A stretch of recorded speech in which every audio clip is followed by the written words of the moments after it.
প্ৰিয় দৰ্শক আপোনালোক সকলোকে মোৰ চেনেলটোলৈ স্বাগতম জনাইছোঁ। আজিৰ ভিডিঅ'টোৰ প্ৰথম প্ৰশ্নটো হ'ল ভালদৰে মিহলোৱা 52টা কাৰ্ড থকা এযোৰ তাজপাতৰ পৰা এটা কাৰ্ড যাদৃচ্ছিকভাৱে টানি লোৱা হ'ল। টনা কাৰ্ডটো এটা টেক্কা হোৱাৰ সম্ভাৱিতা কিমান? চাওক, আপোনালোকে হয়তো বহুতে জানে যে আমি যদি তাজপাতৰ খেল জানো তেতিয়াহ'লে তাজপাতৰ খেলৰ ক্ষেত্ৰত এটা কথা আপোনালোকৰ হয়তো মনত আছে যে এযোৰ তাজপাতত 52খন কি থাকে? কাৰ্ড থাকে। এই 52খন কাৰ্ডৰ ভিতৰত 4টা কি থাকে? টেক্কা থাকে। গতিকে 52টাৰ ভিতৰত 4টা টেক্কা আছে। গতিকে এখন কাৰ্ড যদি যাদৃচ্ছিকভাৱে ওলোৱা হয় তেতিয়াহ'লে 52/4 হ'ব সম্ভাৱিতা, অৰ্থাৎ টেক্কা পোৱাৰ সম্ভাৱিতাটো কিমান? 52/4। এতিয়া 52/4 ইয়াত অপশ্যনত নাই। গতিকে আমি উত্তৰটো কি বুলি ক'ম? 52/4 যদি 4ৰে হৰণ কৰি দিওঁ, 4ৰে 4ক যাব এবাৰ, 4ৰে 52ক যাব 13 বাৰ, অৰ্থাৎ আপোনাৰ উত্তৰটো হৈ যাব 13/1। তাৰমানে ভালদৰে মিহলোৱা 52টা কাৰ্ড থকা এযোৰ তাজপাতৰ পৰা যদি যাদৃচ্ছিকভাৱে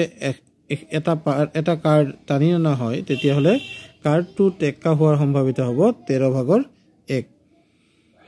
যিসকলে তাজপাতৰ খেল জানে তেওঁলোকেও জানিব, নজনাজনেও জানিব, কাৰণ ইয়াত সম্পূৰ্ণ তথ্য ইয়াত দিয়া আছে।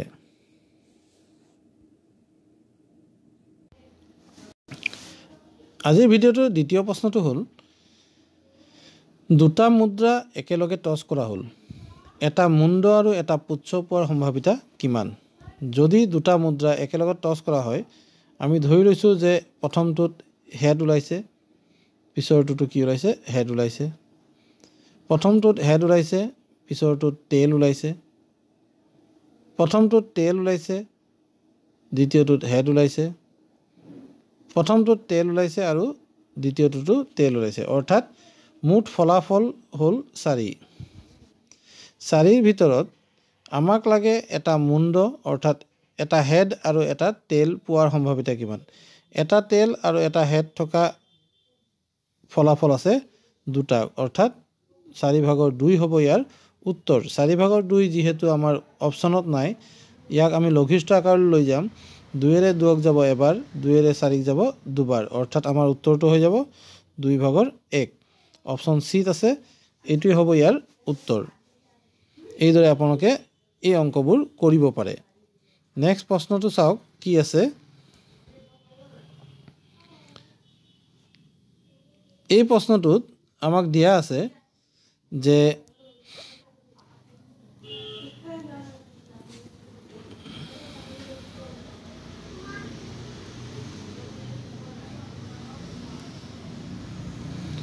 √0.9 পূৰণ √1.6 ইয়াৰ মান কিমান হ'ব? চাওক, এনেধৰণৰ অংকত আপোনালোকে কি কৰিব? এই যিটো দশমিক সংখ্যা আছে ইয়াক আপোনালোকে লিখি ল'ব ভগ্নাংশত। ই হৈ গ'ল 9/10 পূৰণ ই হৈ গ'ল 16/10। এতিয়া যদি আপোনালোকে সূচকৰ বিধিসমূহ জানে, √9/10 পূৰণ √16/10 ইয়াৰ মান কিমান হ'ব আপোনালোকক মই দেখুৱাই আছোঁ।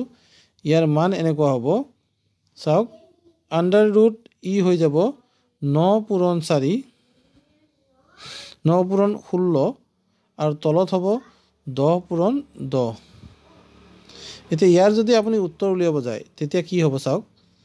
ইয়াৰ উত্তৰ উলিয়াবলৈ যাওঁতে আপোনালোকে এনেকুৱা পাব, 9ৰ বৰ্গমূল হ'ল 3, 16ৰ বৰ্গমূল হ'ল 4, আৰু তলত 10 আৰু 10 পূৰণ আছে, 10 পূৰণ 10 অৰ্থাৎ 100, 100ৰ বৰ্গমূল হ'ব 10। যিহেতু দুটা 10 আছে, বৰ্গমূল চিনৰ বাহিৰত ওলালে সি এটা 10 হৈ ওলাব। এতিয়া আপোনালোকে পাই গ'ল 3 4 গুণ 12 হৰণ হৈ আছে 10। এতিয়া 3 4 গুণ 12 হৰণ 10 তাৰ মানে হ'ল 1.2 আপোনালোকে চাওক ইয়াত অপচন এ দিয়া আছে 1.2 আপোনাৰ উত্তৰটো হ'ব অপচন এ 1.2 এইদৰে আপোনালোকে এই প্ৰশ্নসমূহৰ উত্তৰ কৰিব পাৰিব এতিয়া কোৱেশ্চন নম্বৰ 42 এইটো চাওক কি আছে কোৱেশ্চন নম্বৰ 42 আপোনাক দিছে which of the following is the square of an even number এনে ধৰণৰ প্ৰশ্ন আহিলে আপোনালোকে এটা কথা মনত ৰাখিব যে যুগ্ম সংখ্যাৰ বৰ্গ অৰ্থাৎ ইভেন নাম্বাৰৰ স্কয়াৰ কৰিলে আমি কি পাম ইভেন নাম্বাৰ পাম যুগ্ম সংখ্যাৰ বৰ্গ কৰিলে আমি যুগ্ম পাম আৰু অড নাম্বাৰৰ বৰ্গ আমি সদায় কি পাম অড পাম অৰ্থাৎ যুগ্ম সংখ্যাৰ বৰ্গ সদায় যুগ্ম হয় অযুগ্ম সংখ্যাৰ বৰ্গ সদায় অযুগ্ম হয় গতিকে তলৰ কোনটো এটা যুগ্ম সংখ্যাৰ বৰ্গ ইয়াত চাওক 529 9 আছে একক স্থানত 9 আছে গতিকে ই যুগ্ম নহয় তাৰ পিছত চাওক 961 এটো একক স্থানত 1 আছে গতিকে ইউ নহয় d2 টো 9 আছে 9 নহয় গতিকে যুগ্ম সংখ্যাৰ বৰ্গ হ'ব অপচন সি 1764 একক স্থানত চাব যুগ্ম অংক আছে নে নাই যদি ইভেন ডিজিট থাকে অৰ্থাৎ যুগ্ম অংক থাকে তেতিয়াহলে এইটো এটা যুগ্ম সংখ্যা আৰু ইয়ে হ'ব এটা যুগ্ম সংখ্যাৰ বৰ্গ আপোনালোকে অপচন সি টো শুদ্ধ উত্তৰ বুলি দিব লাগিব নেক্সট প্ৰশ্নটোলৈ যাওঁ এই নেক্সট প্ৰশ্নটো কি আছে আপোনালোকে চাব স্ক্ৰিনত ভালদৰে এবাৰ প্ৰশ্নটো পঢ়িব চাওক এই প্ৰশ্নটো আপোনালোকে কৰোতে কেনে কৰিব এবাৰ চাই লওক চাওক প্ৰশ্নটো দিয়া আছে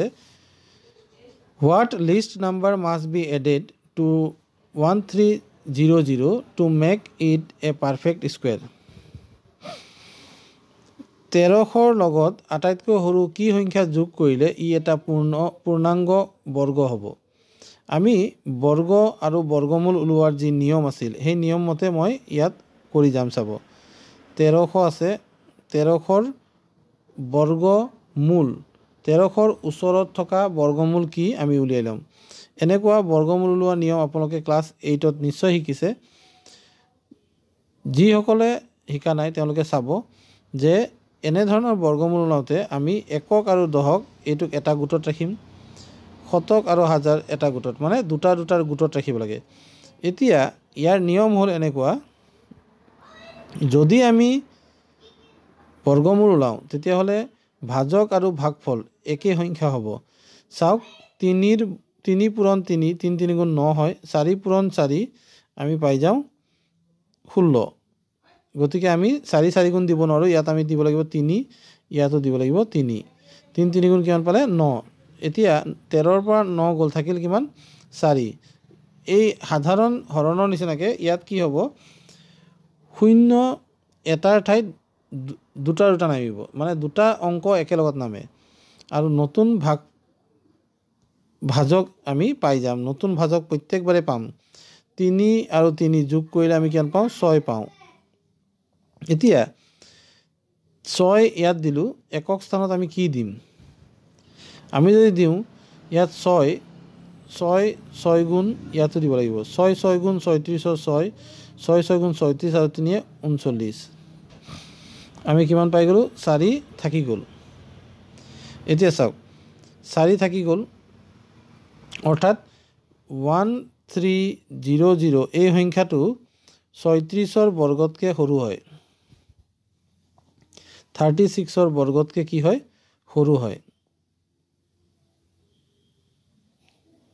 36 যেহেতু আমাৰ 4 বাকি থাকি গল 36তকৈ সৰু নহয় ই আসলে ডাঙৰ হয় 36ৰ বৰ্গ আমি কৰিলে কিমান পাম 36 * 36 6 গুণ 36 6 হাতত থাকিল 3 এতিয়া 6 3 গুণ 18 6 3 গুণ 18 18 36 36 আৰু 3 39 তাৰ পিছত আহি গল 3 বাকি হাতত থাকিল 3 3 গুণ 9 9 3 12 অৰ্থাৎ আমি পাই গলো 36 * 36 মানে 1296 এতিয়া 37 × 37 কিমান হ'ব 37 × 37 আমি উলিয়াই লওঁ 37 × 37 কৰিলে আমি কি পাম চাওক 7 × 7 49 49 ৰ 9 আহি গ'ল 4 হাতত থাকিল 7 3 গুণ 21 7 3 গুণ 21 21 যোগ 21 হৈ গ'ল 42 42 আৰু 4 কিমান 42 আৰু 4 46 অৰ্থাৎ 46 এতিয়া আমি কি কৰিম 3 3 গুণ কিমান পাম 9 9 আৰু হাতত আছিল 4 9 4 13 এতিয়া চাওক আমাৰ সংখ্যাটো আছিল 1300 আমাৰ সংখ্যাটো আছিল 1300 1300 সংখ্যাটো পূৰ্ণ বৰ্গ নহয় ইয়াৰ পাছৰ যেটো সংখ্যা তাৰ মান হ'ল 1369 অৰ্থাৎ আমি যেহেতু যোগ কৰিব লাগিব আমি কিমান যোগ কৰিব লাগিব 69 যোগ কৰিব লাগিব চাওক ইয়াৰ পৰা 1300 বাদ দি দিয়ক কিমান থাকে 69 যোগ কৰিলে আমি পাই যাম বৰ্গ সংখ্যা অৰ্থাৎ চাওক আপোনালোকৰ 43 নম্বৰ কোৱেশ্চনটোৰ সুধিছিল 1300 লগত আটাইতকৈ সৰু কি সংখ্যা যোগ কৰিলে পূৰ্ণাংগ বৰ্গ হ'ব সেই উত্তৰটো হ'ব 69 অপচন ডি ইয়াৰ পিছৰ প্ৰশ্নটো আছিল আপোনালোকে চাব ইয়াৰ পিছত যেটো প্ৰশ্ন দিছে সেই প্ৰশ্নটো হ'ল which of the following number is not a perfect square তলত দিয়া কোনটো পূৰ্ণাংগ বৰ্গ নহয় এতিয়া বৰ্গ সংখ্যা নোহোৱাৰ ক্ষেত্ৰত আপোনালোকে চাব পূৰ্ণাংগ বৰ্গ পাৰফেক্ট স্কয়াৰ বুলি ক'লে আমি কেনেকুৱা সংখ্যা বুজি পাওঁ গোটা সংখ্যাৰ লগত এটা গোটা সংখ্যা যেনেকৈ 5 এটা গোটা সংখ্যা ইয়াৰ লগত 5 পূৰণ কৰি যেটো পোৱা যায় হেতু কোৱা হয় মানে 5 আৰু 5ৰ পূৰণফলটো হ'ল 25 এই 25ক কোৱা হয় পাৰফেক্ট স্কয়াৰ ঠিক এনেকৈ 3 পূৰণ 3 কৰিলে আমি কি পাওঁ 9 পাওঁ 9 টো কোৱা হয় পাৰফেক্ট স্কয়াৰ এই ধৰণৰ সংখ্যা কোনটো নহয় আমাক সুধিছে এতিয়া অলপ আগতে মই 36 × 36 কৰি কি পাইছিলো 36 × 36 কৰিছিলো মই তেতিয়া কি পাইছিলো চাওক তেতিয়া পাইছিলো 1296 এই 1296 পাৰফেক্ট স্কয়াৰ হয় এটো পাৰফেক্ট স্কয়াৰ হয় কোনটো নহয় আমাক বিচাৰিছে নহয়টো এতিয়া এই 43 এইটো সংখ্যা কেতিয়া পাৰফেক্ট স্কয়াৰ নহয় যিবোৰ সংখ্যাৰ একক স্থানত 2 3 7 আৰু 8 এই অংকবিলাক থাকে তেতিয়া সেই সংখ্যাবিলাক পাৰফেক্ট স্কয়াৰ বা পূৰ্ণাংগ বৰ্গ নহয় বা পূৰ্ণ বৰ্গ নহয় তো এ অপচন আৰু ডি অপচন কি হ'ল কাটি গ'ল আমাক নহয়টোৱে বিচাৰিছিল চাওক